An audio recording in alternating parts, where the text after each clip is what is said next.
Olá, concurseiro! Espero que você esteja muito bem. Neste bloco, nós vamos conversar sobre um tema extremamente cobrado em provas: organização do Estado. União, Estados, Distrito Federal e território. Vamos lá. Primeiro, vamos entender a organização político-administrativa do Estado. Está prevista na Constituição Federal de 1988, nos arts. 18 a 43. Primeiro ponto. O Brasil é um Estado federativo. Isso significa que o poder é compartilhado entre União, Estados, Distrito Federal e municípios. Cada um tem sua própria esfera de atuação, mas todos estão ligados por um objetivo comum: organizar a vida social, política e econômica do país. A Constituição deixa claro que a União é indissolúvel, ou seja, os entes federativos não podem se separar. Além disso, existe o princípio da autonomia, que garante a cada ente o direito de criar suas próprias leis e administrar seus recursos dentro dos limites constitucionais. Agora vamos falar da divisão do território e da organização dos entes. União corresponde ao governo federal, que tem competência para tratar de assuntos nacionais e internacionais. Estados têm autonomia política, administrativa e financeira, podendo criar suas próprias leis, mas sem contrariar a Constituição. Municípios surgem para aproximar a administração do cidadão, cuidando de assuntos locais, como saúde, educação básica, transporte e serviços urbanos. Distrito Federal é uma espécie de híbrido entre Estado e município. Ele exerce competências de ambos, mas não pode ser dividido em municípios. Um ponto importante é que a Constituição também prevê a intervenção da União nos estados ou municípios. Mas isso só acontece em situações muito específicas, como para garantir o cumprimento de leis ou preservar a ordem pública. Ou seja, a autonomia não é absoluta. Além disso, cada ente federativo possui competências legislativas e administrativas próprias, que estão divididas entre competência exclusiva, concorrente e suplementar, dependendo do tema tratado. Assim que se organiza o Estado brasileiro, uma federação, com União, Estados, municípios e Distrito Federal, cada um com sua autonomia, mas todos respeitando a Constituição e o princípio da unidade nacional. Agora vamos falar sobre competências, intervenção federal e alguns princípios que regem essa organização. Primeiro, vamos entender o que são competências. Cada ente federativo tem áreas em que pode legislar e administrar. E essas competências se dividem em três tipos. Exclusivas, só aquele ente pode agir. Por exemplo, a União cuida da política externa e da defesa nacional. Ninguém mais pode legislar sobre isso. Concorrentes, mais de um ente pode atuar, mas de forma organizada. A União cria regras gerais e os estados detalham. Um bom exemplo é a educação e a saúde. Suplementares. O ente menor complementa o que o ente maior já decidiu. Por exemplo, os municípios podem detalhar regras sobre uso do solo e transporte local. Mas atenção, autonomia não é liberdade total. A Constituição permite que a União intervenha nos estados ou municípios em situações específicas como para garantir o cumprimento de leis federais, para preservar a integridade nacional ou a ordem pública, para proteger direitos essenciais. Ou seja, os estados e municípios não têm total liberdade, mas sim autonomia dentro de limites e respeitando a Constituição. Agora vamos falar de alguns princípios importantes. Autonomia. Cada ente tem seus próprios poderes e responsabilidades. Indissolubilidade da União. Ninguém pode simplesmente se separar do Brasil. Coordenação e cooperação.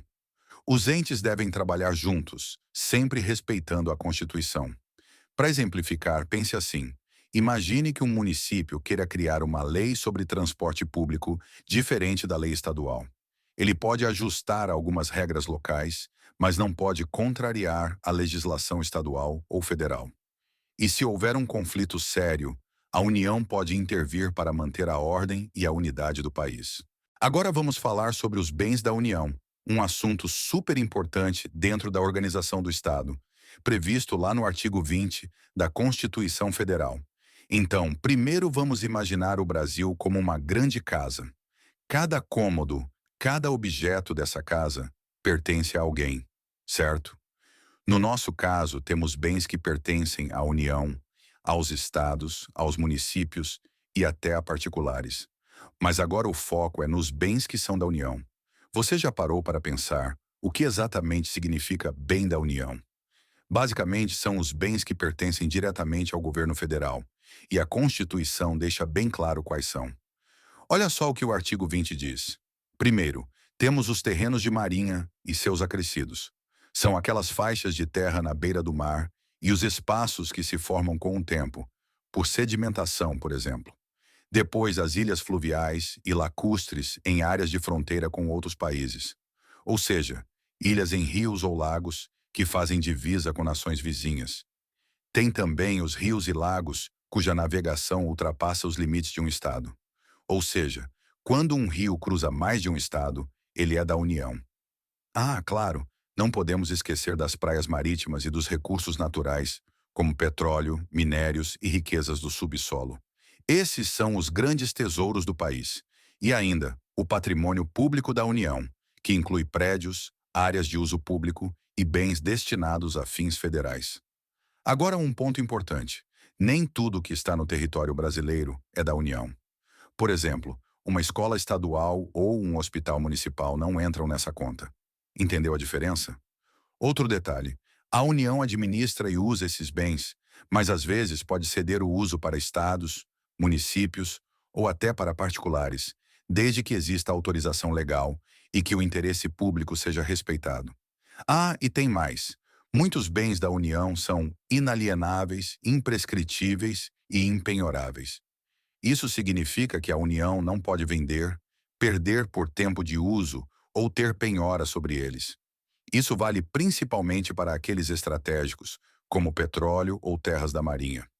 Vamos aprofundar mais um pouco e entender que os bens da União se dividem basicamente em duas categorias: domínio público e domínio privado. Primeiro, domínio público. Esses são os bens que a União não pode vender, doar ou perder. Eles são destinados ao uso coletivo ou especial do Estado. Pense em estradas federais, portos, rios navegáveis, praias e prédios públicos usados para serviços da União. Imagine aquela estrada que atravessa vários estados. Pois é, ela é um bem de domínio público da União. Não pertence a um estado nem a uma cidade, mas a todos nós, brasileiros.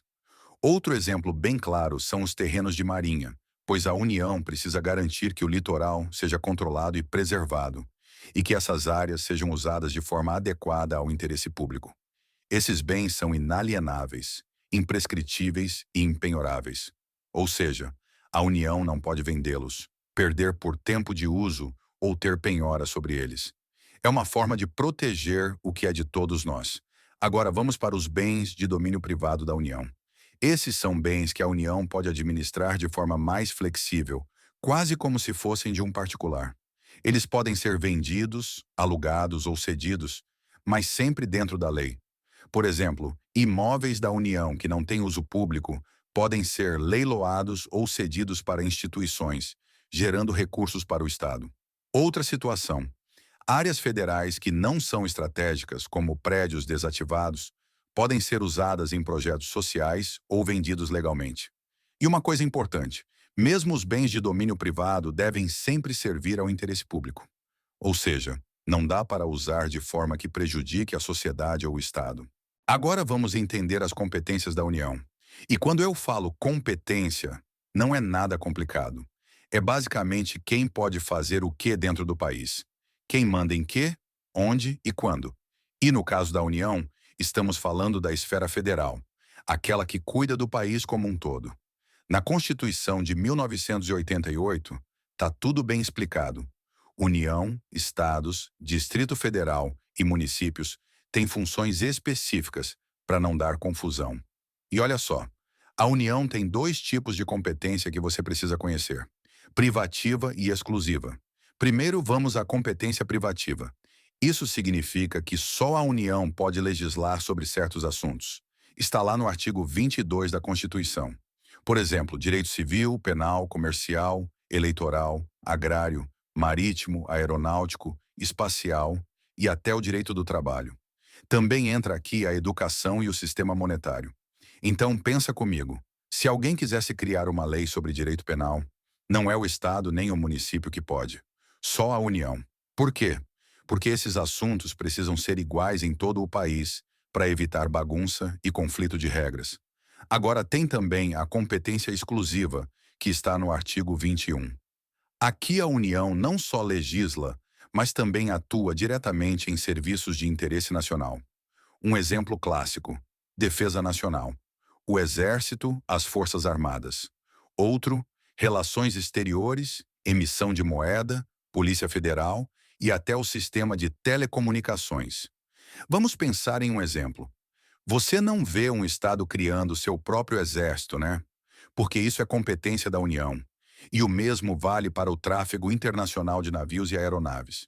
É algo que precisa de coordenação nacional, senão vira confusão. Uma dica de ouro para concursos. Lembra assim: privativa igual a só União pode legislar, exclusiva igual a só União administra ou atua diretamente. Agora aprofundando. A União, Estados e Distrito Federal podem legislar sobre o mesmo assunto, mas sempre com algumas regras. Isso está lá no artigo 24 da Constituição. A lógica é simples. A União cria as regras gerais e os estados ou o Distrito Federal podem detalhar, complementar ou adaptar essas regras para a realidade local, mas sempre respeitando a lei federal. Vamos pegar um exemplo prático: o meio ambiente.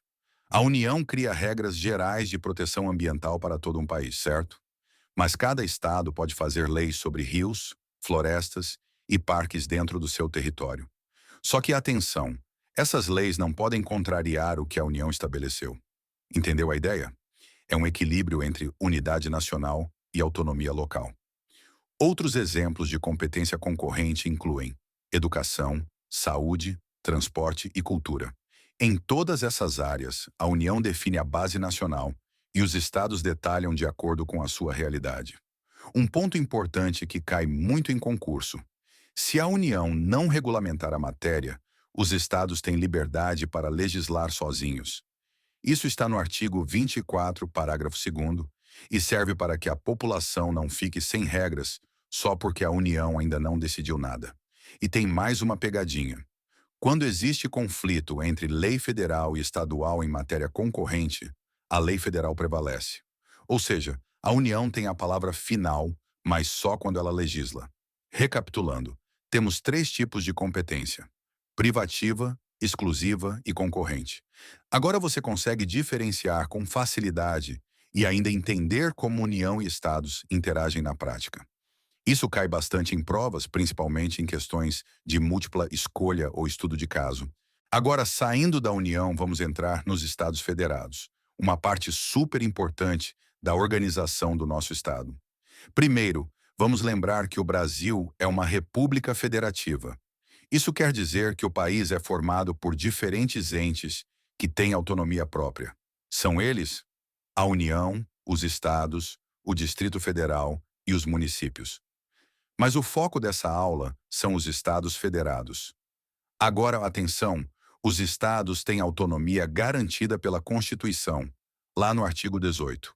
Mas o que isso quer dizer na prática? Significa que cada estado pode ter sua própria Constituição, criar suas leis, organizar sua administração, até seu próprio sistema judiciário e legislativo. Mas, claro, não podem contrariar a Constituição Federal. Fica uma pergunta para vocês. Já imaginou se cada estado pudesse criar regras diferentes sobre direitos fundamentais? Seria um caos. Por isso, essa autonomia existe, mas tem limites. Ela garante liberdade, mas dentro de um padrão nacional. Outro ponto importante é que os estados têm competência legislativa própria, o que a gente chama de competência residual, prevista no artigo 24 da Constituição. Isso significa que eles podem criar leis sobre tudo que não é exclusivo da União. Por exemplo, educação estadual, transporte público, segurança pública local, coisas que impactam diretamente nosso dia a dia. Falando em segurança, lembra que os estados têm suas próprias polícias civil e militar, além de poder organizar a defesa civil e atuar em emergências. Então, eles têm autonomia, mas dentro de um sistema que mantém tudo funcionando em harmonia com a União. Não podemos esquecer da autonomia financeira. Os estados podem arrecadar impostos, criar orçamento e administrar seus recursos. Mas, claro, sempre respeitando limites definidos pela União para garantir equilíbrio federativo. Resumindo, os estados federados são entes autônomos, com constituição própria, legislam sobre assuntos locais, têm própria administração e polícia, mas sempre respeitando a Constituição Federal. A autonomia é ampla, mas não é absoluta. Vamos mergulhar na organização interna dos estados. Primeiro ponto: os estados têm três poderes, assim como a União: executivo, legislativo e judiciário. Isso significa que eles funcionam de forma completa, quase como um mini país dentro do Brasil, mas sempre respeitando a Constituição Federal. O executivo é chefiado pelo governador, eleito pelo povo para cuidar da administração do Estado. Ele é responsável por colocar as leis em prática, organizar secretarias e administrar os recursos estaduais. O legislativo é composto pela Assembleia Legislativa, que cria as leis estaduais. E atenção, os deputados estaduais também são eleitos pelo povo e fiscalizam o executivo. O judiciário estadual cuida de julgar conflitos que envolvem leis estaduais. Cada estado tem seus próprios tribunais e juízes, mas, claro, eles sempre devem seguir a Constituição Federal. E vale lembrar, existem algumas matérias que são exclusivas da União, como direito penal federal ou questões envolvendo tratados internacionais. Outro ponto importante é a organização administrativa interna dos estados. Eles podem se dividir em municípios, que também têm autonomia local. Cada município cuida do que chamamos de assuntos de interesse local, como educação infantil, transporte urbano e serviços básicos. É uma cadeia de responsabilidades que mantém tudo funcionando de forma organizada. E tem mais. Os estados podem celebrar convênios e parcerias com a União ou com outros estados para realizar obras ou programas conjuntos. Isso mostra que a autonomia deles não é isolada. Ela funciona em harmonia dentro do sistema federativo. Falaremos agora sobre nossa capital federal. O Distrito Federal é único no Brasil. Ele não é um estado comum, nem um município. Ele é especial porque junta as funções dos dois. Quer dizer, ele tem governador, Câmara Legislativa, que seria como a Assembleia Legislativa dos estados. Mas ele também faz coisas que só os municípios fazem, tipo cuidar de alguns serviços locais. Só que, diferente de um estado que tem municípios dentro dele, o Distrito Federal não tem divisão interna. Tudo é centralizado em Brasília. A Constituição de 1988 fala sobre isso no artigo 32. Ela garante ao Distrito Federal a autonomia política e administrativa, mas define direitinho os limites. Ele pode cuidar de assuntos locais, mas não pode, por exemplo, legislar sobre defesa nacional ou política monetária, que são funções exclusivas da União. Outro ponto interessante: enquanto um município tem prefeito e vereadores, aqui você tem governador e deputados distritais. O governador acumula funções de prefeito e de governador de estado, e a Câmara Legislativa acumula funções de Assembleia e Câmara Municipal. Ou seja, tudo em um único ente federativo. Na parte financeira, ele tem autonomia também. Pode arrecadar impostos próprios, como o IPTU, e ainda recebe transferências da União. Mas como é uma unidade especial da federação, precisa respeitar as regras constitucionais de repartição de receitas. Resumindo, o Distrito Federal é uma unidade da Federação Única, que junta características de Estado e município, tem autonomia política, administrativa e financeira, mas sempre dentro do que a Constituição permite. É o coração administrativo do país. Agora, os territórios federais. O Brasil é uma federação. Temos os estados, o Distrito Federal e os municípios. Mas existe também uma terceira categoria que pouca gente conhece: os territórios federais. Pode parecer estranho, porque hoje em dia a gente não vê nenhum funcionando, mas a Constituição fala deles, e por isso é importante conhecer. Primeiro, o que é um território? É basicamente uma área que pertence à União, mas que ainda não tem autonomia suficiente para ser um Estado. Ou seja, não tem governo próprio, nem legislativo estadual. Tudo é centralizado na União. Diferente do Distrito Federal, que acumula funções de Estado e município, o território não manda em nada sozinho. Olha só o que a Constituição de 1988, no artigo 18, parágrafo 3º, diz: territórios são criados por lei complementar. Podem ser, no futuro, integrados a um Estado ou transformados em Estado. Na prática, isso quer dizer que a União pode criar um território em regiões estratégicas ou pouco povoadas e, se houver condições depois, transformar essa área em um Estado de fato.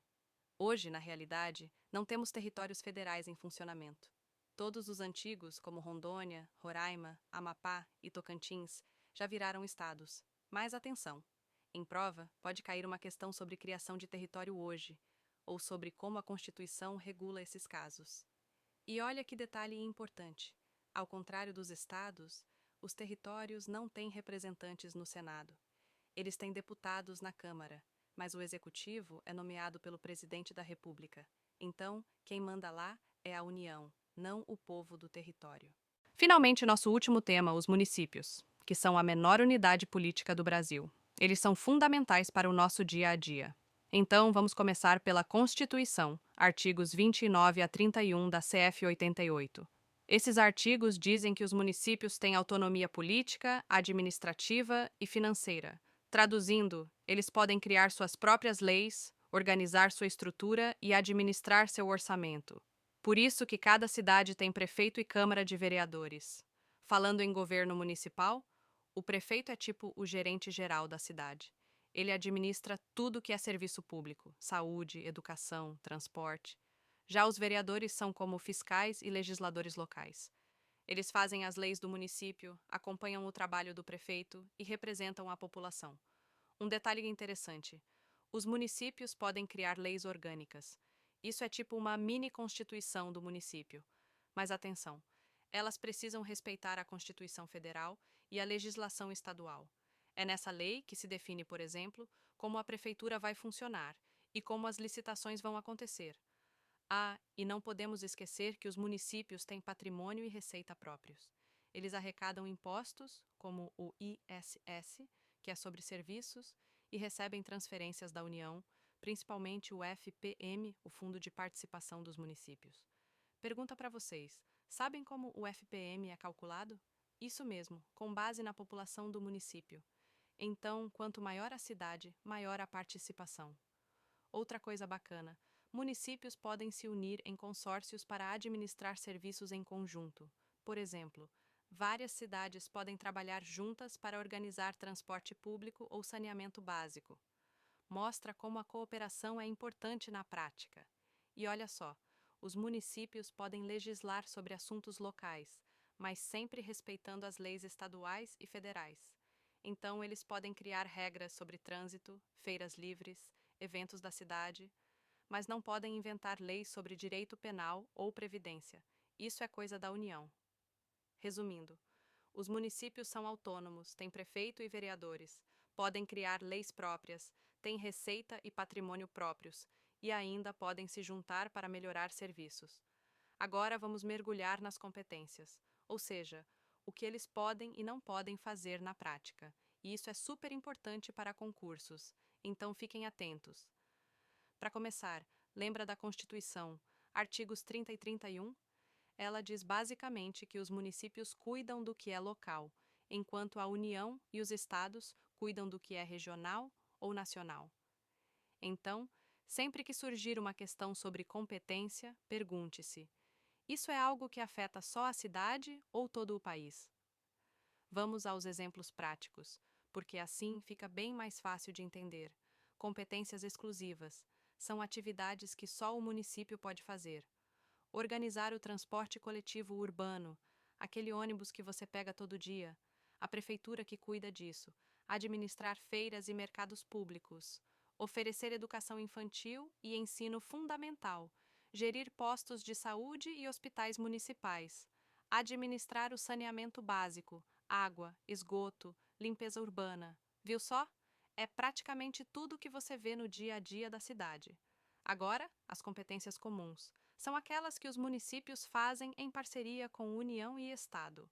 Proteger o meio ambiente local, manter ruas e praças, preservar o patrimônio histórico e cultural, cuidar de educação, saúde e assistência social, mas de forma integrada com outros níveis de governo. Percebem que aqui entra a ideia de cooperação? Às vezes, a prefeitura precisa trabalhar junto com o Estado para construir uma escola ou implantar um programa de saúde.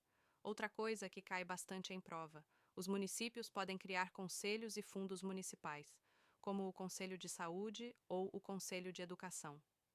Eles ajudam a planejar e fiscalizar políticas públicas, ou seja, dão voz à população na gestão da cidade.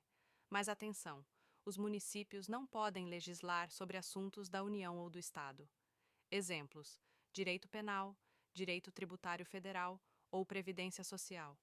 Então, se aparecer uma questão dizendo que uma lei municipal pode criar regras sobre impostos federais, cuidado, pegadinha de prova. Um jeito fácil de visualizar. Pensa na sua cidade. Quer construir uma escola nova ou reformar uma praça? Competência municipal. Chegou um programa nacional de combate à pobreza e a prefeitura implementa localmente? Competência cooperativa. Resumindo, os municípios são essenciais para a vida das pessoas, cuidando do que é local, seja de forma exclusiva, transporte, educação básica, saneamento, ou de forma cooperativa, saúde, meio ambiente, assistência social. Fechamos aqui mais um bloco. Até o próximo.